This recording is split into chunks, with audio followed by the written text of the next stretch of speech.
everybody. Welcome to West Midland Safari Park and to our final sea lion show of the day. My name's Kyle. I'm one of the animal keepers here at the Safari Park. More importantly, behind me, we're hopefully being joined by a sea lion. Almost, here he comes. So this sea lion here is Bounty. Now Bounty is our youngest sea lion we have here at the Safari Park. He came from Belfast Zoo over in Northern Ireland just after his second birthday. Bounty here is a little bit like a toddler. He's got a lot of energy, sometimes more energy than he quite knows what to do with. So our job this afternoon is to use up some of Bounty's extra energy. Now before he came here, he had done no previous training whatsoever. So all of the behaviours that Bounty knows, he's picked up during his time with us here at the Safari Park. Now Bounty's got a really important question to answer first of all. And we get this question all the time. And it is, what type of animal is Bounty? But before we go any further, everybody, would you all like to say hello to a sea lion? Yeah, don't sound so enthusiastic. Okay, so get ready, pick up your hands and say hi to Bounty. He's a really friendly sea lion, and he'll also say hi back. Now, Bounty is a sea lion. Now, lots of people confuse him for a seal, don't they, Bounty? We are not a seal. Sea lions are much better than seals, and there are actually three differences between the two. Now Bounty can actually do a really good impression of a seal. So seals, they have a fixed hip joint, which means up on the land, they're not that agile, not when you compare it to a sea lion. So fixed hip joint means they slide themselves along the ground on their bellies, pushing themselves along as they go with their bottoms, just like this, everybody. So here it is. This is Bounty's seal impression. Big round of applause for Bounty. What he's going to do now is show us how a sea lion can move. So sea lions, they have a rotating hip joint. So this means they can tuck all four of their flippers underneath their bodies. They can run, gallop and climb along the end. When he gets to the end, big round of applause. Go Bounty. There we go.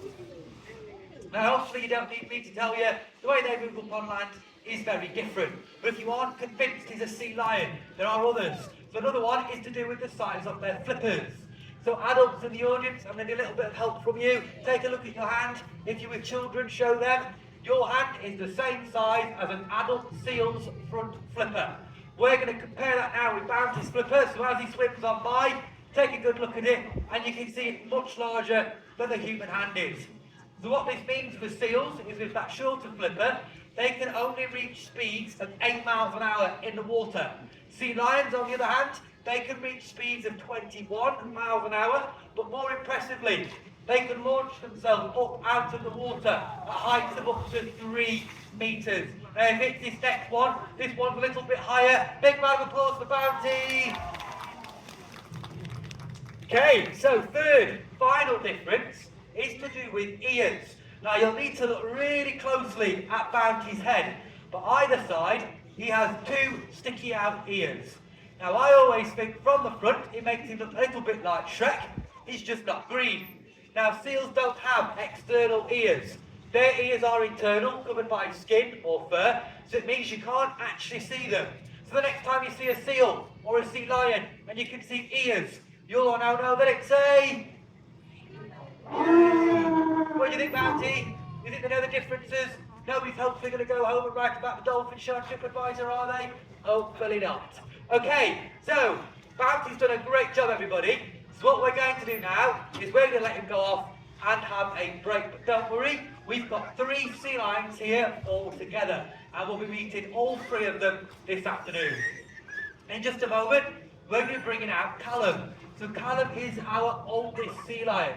Now he turned 17 earlier in June. Callum came from Artie Zoo over in Amsterdam. In captivity, sea lions can live up to 30 years. In the wild, the average is around 15 years. So captivity pretty much doubles their lifespan. And this is the California sea lion. So you can find these on the west coast of North America, as far north as Canada, and then as far south as the Gulf of Mexico. They're quite a common sight around the coastline. You can see them hauled out on piers, pontoons, rocks, jetties. They also follow fishing boats into harbours as well. So they've got the intelligence similar to that of an average 3-year-old child. But here it is, this is Callum, everybody. Now Callum, no pressure, really likes noise, attention, applause. Do we think we can do that? Callum, do you want to show them what a round of applause looks like? Because nobody's clapping.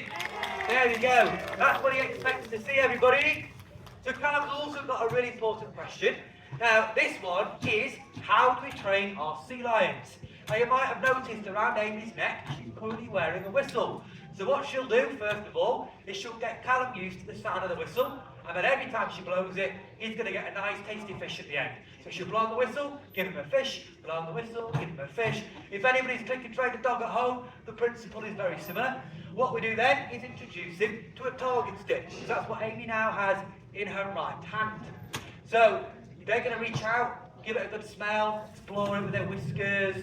They're quite inquisitive, but when they touch their nose to that target for the very first time, Amy will reward him for it, blow on the whistle, reward him for it, and then he'll pretty much follow that target wherever it goes.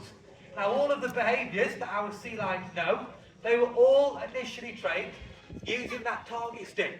But if Callum was to follow that target stick around for his entire part of the show, it would get incredibly boring. So what we do then is we move on to something called cues. Cues are a little bit like sign language or hand gestures that our sea lions understand. They don't speak any English, so this is how we communicate with them and how they know what is about to happen next. Some of our cues are really obvious. For example, Amy salutes, Callum copies. Amy waves, Callum copies. Amy bows, Callum copies. You get the idea. And not all of our cues are as obvious as that. You also keep your eye on Amy throughout the show as well. You'll notice she's using her hands all the time, and this is how Callum knows what to do. Now we can take this another step further, and we call this part of the training process capturing the behaviour. So Amy here will be looking for anything that our sea lions do naturally. They're noisy animals, so it doesn't take long for them to make noise. When they do, Amy's looking out for it, she'll blow on the whistle, reward them for it, and then we can put it onto a cue. So all Amy has to do now is raise her hand.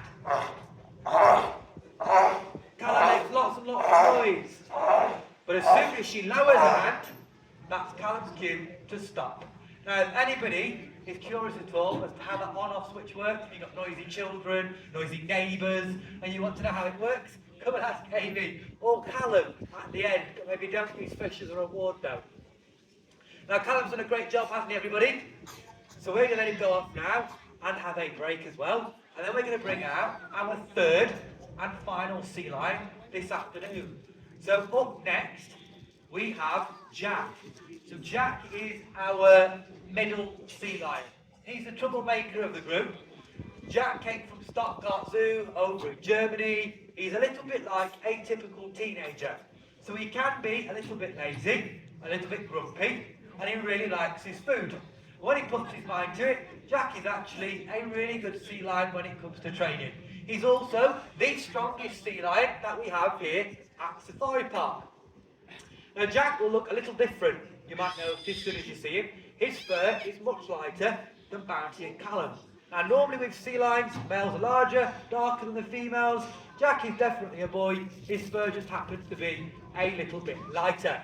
Now Callum's explained how we train our sea lions. Jack's job now is to explain why we do this in the first place. Jack's also a really friendly sea lion though. So you can pick up your hand and say hi to Jack, everybody. So you might think sitting here today, the main reason we train our sea lions is for sea lion shows. But we are here all 365 days of the year, including Christmas Day, Boxing Day, and when we're closed to the public. Jack here gets trained at least 3 times a day, every single day. The main reason we do this is for his health.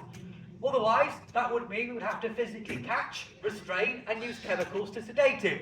But it's much more polite to ask Jack to take part, and then he knows he's going to get a nice tasty fish at the end. So none of this would be possible if it wasn't for training. So we can do a number of different health checks with Jack, can't we, Amy? We can do this each and every single day. We can get Jack to open up his mouth, nice and wide. Amy's able to get a good look inside, make sure it's all nice and healthy. She can also get Jack to present his flippers. These were really commonplace for injury. So during sea lion breeding season in particular, really important to keep a close eye on those. And then Amy's also able to run her hands down Jack's body, so she can look for lumps, bumps, bites, cuts or scratches. Now, if you were ever concerned, we are quite lucky here because we do have an on-site vet. But just like your dogs and cats at home, Jack here also knows who the vet is, don't you, Jack? Chances are, if the vet's here, he's not feeling 100%, and he knows she normally carries a very sharp needle. Now, if the vet was to check Jack in the same way that Amy does, he doesn't actually have a collarbone, being a sea lion, which means he's able to whip his head all the way right round to the back, and she could potentially get bitten if the vet does something that Jack doesn't like. So, to keep our vet nice and safe, she would like Jack in a position called a lie-out. Now here it is, everybody. It's the best thing you're going to see all day. Ta-da! Ta-da! Now, it might not look overly impressive to all of you, but it is one of the most important behaviours that Jack here knows. The idea is he lays really still on the ground, nose touching the target, keeps his stay up at the head end, and the vet is around that hip area because that is where she'll give any injections or take any blood samples from. Jack's done a great job showing his health checks. A big round of applause for Jack, everybody. And there are other reasons we train our sea lions. They're also to keep them physically and mentally stimulated. Now, one way we can do this is by playing games with our sea lions. Now, we've got a few games we can play with Jack. So we'll let Amy decide, see what fun she wants to have with Jack this afternoon. She's going to bring out our 4-ring game first of all. Jack is hopefully going to catch these, and afterwards I'll explain why this is really important. But everybody, if you're screaming out for some participation, feel free to count along with Amy. So we're going to start with ring number 1. There's 4 in total. Here we go with ring number... Nobody tried, Amy, you were left by yourself. You're going to have to be a little bit louder, everybody, with ring number... Finally! There you go, give yourselves a massive round of applause, everybody. Now, the main reason this is so important, sea lions have actually got 76 whiskers. Although they have good eyesight above and beneath the water, when it comes to finding food, avoiding danger, it's actually those whiskers which they use. Which means if the sea lion was to go blind out in the wild, it would be able to hunt without eyesight using just those whiskers. In the water, they are incredibly sensitive. A sea lion is able to detect the presence of a fish which has been around about 2 hours previously. So why is all of that important? Well, here in the UK, it's illegal to feed our sea lions live fish. So we've got to be creative and come up with new and novel ways which keep Jack here using his whiskers. As you can see, he's having a bit of an off day. So Jack's got to use his whiskers now to try and find all those rings. He does try and be a little bit lazy at the start and use his teeth in his mouth, but he soon realises he can't fit all of them in his mouth, and he's eventually got to use his head. Now, when those rings go flying over towards Jack on his stand, you might have noticed his whiskers lift right up into the air. That's so he knows exactly where to place his head to catch all those rings, so none of them end up on the floor. And he did a great job in the end, everybody. So a big round of applause for Jack. Now, there are other reasons we also do this, is to keep you mentally stimulated. Training is a really good way of doing this. So none of our training sessions are ever exactly the same. Our sea lions are always learning new behaviours, and we can also combine one or more of the behaviours that our sea lions know together. Jack here is also our strongest sea lion, everybody. So we can get Jack to do a few behaviours which Bounty and Alan can't really do. So Jack's able to lift all of his weight up off the ground on his flippers. He weighs around 27 stone. He's able to lift that up and then hold it for a little while. Now, if you weren't impressed by that, Jack's able to do the same thing again and also walk on his 2-foot flippers whilst holding his body up off the ground. Now, Jack has also done a fantastic job, everybody. So one final round of applause for Jack. Now, we're going to let him go off now and have a break, which does mean we are at the end of our Sea Lion show. If you have any questions for me at all, feel free to come and ask. Otherwise, thank you very much and enjoy the rest of your day at West Midland Safari Park. Thank you.